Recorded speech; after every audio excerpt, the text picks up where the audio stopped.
بسم اللہ الرحمن الرحیم۔ السلام علیکم ناظرین، میں ہوں احمد ممتاز اور آپ دیکھ رہے ہیں الارم نیوز۔ ناظرین، حسب معمول آج کے اس پروگرام میں عوامی عدالت میں میرے ساتھ شامل رہیں گے جناب طلعت بٹ صاحب۔ میں اپنے اس پروگرام میں جناب طلعت بٹ صاحب کو ویلکم، خوش آمدید اور السلام علیکم کہتا ہوں۔ جی سر۔ وعلیکم السلام سر، بہت بہت شکریہ احمد ممتاز صاحب، تھینک یو۔ جی ناظرین، آج کے جو سیاسی صورتحال ہے اس پر بھی ہم بات کریں گے، اور انشاءاللہ تعالی جو ملک میں جو رفائی کام ہیں، جو ہیومن رائٹس کے کام ہیں، ان پر بھی آج بات چیت ہوگی۔ تو سب سے پہلے میں بٹ صاحب کی طرف جاتا ہوں کہ بٹ صاحب، یہ پنجاب حکومت جو ہے اس نے حمزہ شہباز کو باہر کیوں جانے دیا؟ سب سے پہلا سوال تو یہ بتائیں بٹ صاحب۔ جی احمد ممتاز صاحب، کسی کو باہر جانے میں یا ملک کے اندر آنے میں کوئی نہیں روک سکتا، نہ ہی کسی کی کوئی اتنی پاور ہے۔ ٹھیک ہے، اگر ان کا کوئی نجی معاملہ ہے تو سر وہ جا سکتے ہیں اور آ بھی سکتے ہیں، کوئی مسئلہ نہیں ہے سر۔ جی تو بٹ صاحب، جو کاف لیگ کے جو پرویز الہی صاحب وزیر اعلیٰ بن چکے ہیں، ان کے جو تقریباً 10 ممبران ہیں، ان میں سے کسی کو بھی کابینہ کا حصہ نہیں بنایا گیا۔ عمران خان صاحب نے کابینہ کا حصہ نہیں بنایا، جس پر چودھری شجاعت صاحب اور اس کے بیٹے سالک صاحب نے کہا کہ ہم نے تو پہلے ہی کہا تھا پرویز الہی صاحب کو کہ عمران خان دھوکہ دے گا آپ کو، تو اس نے دھوکہ دے دیا ہے۔ اس نے کابینہ میں کاف لیگ کا کوئی حصہ نہیں ڈالا۔ اس پر آپ کیا کہیں گے؟ واقعی عمران خان صاحب دھوکہ دیتے ہیں؟ یو ٹرن جو ان کا یو ٹرن خان ان کا نام رکھا گیا، وہ کیا درست ہے؟ سر اصل معاملہ جو ہے ابھی زیر بحث ہے، ابھی تقرریاں جو ہیں وہ ہو رہی ہیں، ابھی مشاورت ہوگی۔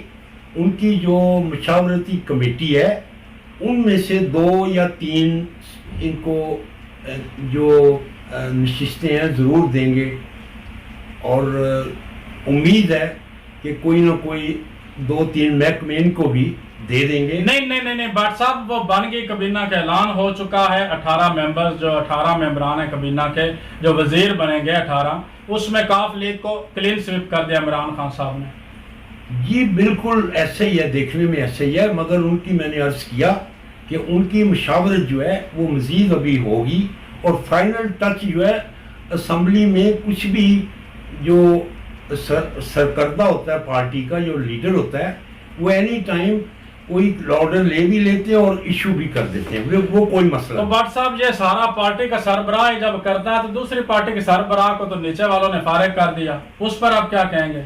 وہ سربراہ نہیں تھا؟ وہ تو ایک درینہ معاملہ ہے، یہ کوئی آج تو نہیں ان کی لڑائی جھگڑا اور پھٹا ہو رہا، یہ تو بہت درینہ ان کا میچ ہے۔ یہ تو وقت کی مناسبت سے تھوڑا سا جھکاؤ پی ٹی آئی کی طرف آ گیا، ورنہ ان کا چیمہ صاحب کا اور چودھری وزیر اعظم صاحب کا جو ہے یہ کافی پرانا تنازع جو چل رہا تھا۔ جی، وزیر اعلیٰ اور چیمہ صاحب مارچ میں جب ملاقات ہوئی تھی جو اپوزیشن پی ڈی ایم کے لیڈران سے، تو اس وقت تو یہ ایک پیج پہ تھے۔ چودھری سالک صاحب نے کہا مارچ تک ہم ایک پیج پر تھے، یکدم اس کو آیا وہ پتہ نہیں کون سی ایسی گدڑ سنگھی عمران خان صاحب نے سنگائی وزیر اعلیٰ کو، پرویز الہی صاحب کو، کہ اس نے ہمارے ساتھ جو وعدے کیے تھے، جو ہم نے پی ڈی ایم کے ساتھ وعدے کیے تھے، وہ اس نے توڑ دیے اور چلا گیا۔ اور اس کا نتیجہ یہ نکلا ہے کہ آج کابینہ کا حصہ اس کو نہیں بنایا گیا، کاف لیگ کو۔ جی احمد ممتاز صاحب، یہ سیاست کا میدان ہے، ادھر الٹ بازی کلا بازی لگتی رہتی ہے، جی تو ابھی گھبرانے کا کوئی نہیں ایسا مسئلہ۔ جو ہی کوئی نیا آرڈر آئے گا، پی ٹی آئی یا کاف لیگ دونوں میں سے کوئی فائنل فیصلہ ضرور نکلے گا ان کی مشاورت سے۔ جی میں تو یہ کہہ رہا ہوں کہ ایک پی ٹی آئی کا جو چیئرمین آپ کہہ رہے ہیں جو وہ فیصلہ کرے گا وہ پارٹی مانیں گی، ایک طرف جو صدر ہے چودھری شجاعت صاحب، ان کی آپ کہہ رہے ہیں کہ وہ درینہ بات ہے، ان کا کوئی مسئلہ تھا، وہ بات نہیں ماننی چاہیے، اس کا کوئی حق نہیں، نیچے والے خراب کر رہے ہیں، اور نیچے والوں نے اس کو کوشش کی ہے فارغ کرنے کے صدر کو۔ تو کیا آپ اس اقدام کو آئینی اقدام سمجھتے ہیں یا ایک